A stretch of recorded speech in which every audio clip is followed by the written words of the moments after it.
China Mobile posts its first decline in profit in a decade. Subscriber growth at the world's biggest phone company is slowing as competition increases. China Mobile has been the worst performing stock among the three Chinese phone carriers this year. My next guest has just downgraded the stock following the results. Joining me in our studio in Hong Kong is Bertram Lai, Deputy Head of Research for Hong Kong and China at CIMB Securities.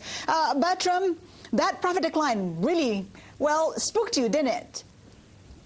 Yeah, we weren't expecting to see such a fast decline in profit growth. I think what surprised us the most was that we saw value-added services revenue grow only 14% year on year.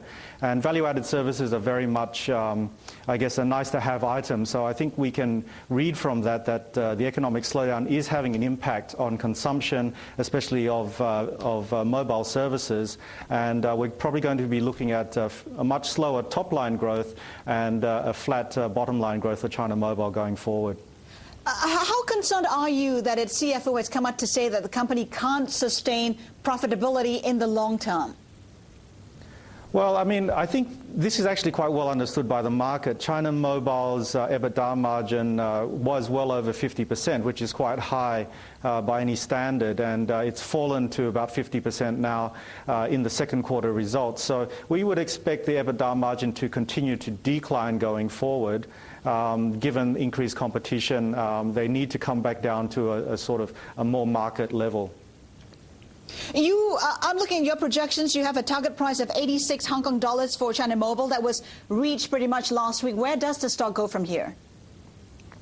Well, I mean, this is open to debate. I think on a fundamental viewpoint, we don't see much upside for earnings growth going forward. So fundamentally, we think that the stock is fairly valued right now. However, I think on a technical view, China Mobile is a major component of the Hang Seng Index, and at least at CIMB, we're looking for the Hang Seng Index to increase going forward.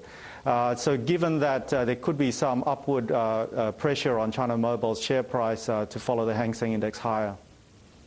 Lots of competition for the company. What do you want to see from the company? Does it need to cut costs further, streamline operations? Well, I mean, to be honest with you, I think this is kind of inevitable. Last year, they walked away with over 80% market share of net adds, and this is clearly unsustainable as far as the government is concerned, where they want to see a more balanced market. So with the introduction of China Telecom into the mobile space, I think we will see the market shares come down. We are expecting a market share of about 60% of net adds for China Mobile this year. I think where they are well positioned compared to the other two, of course, is one in their operating scale, and secondly, in the rural markets. Rural market penetration is still only about 28%, and this is really where the growth is going to come from going forward. I think one other factor to look at for China Mobile in terms of how they're positioned relative to the others, they do carry the government standard TDS CDMA for 3G technologies. Now, I guess in our view that this is a lagging behind the other more developed standards for 3G. But I think ultimately the goal within China is going to be moving towards 4G. Or LTE. We could see that as early as next year in terms of trial networks.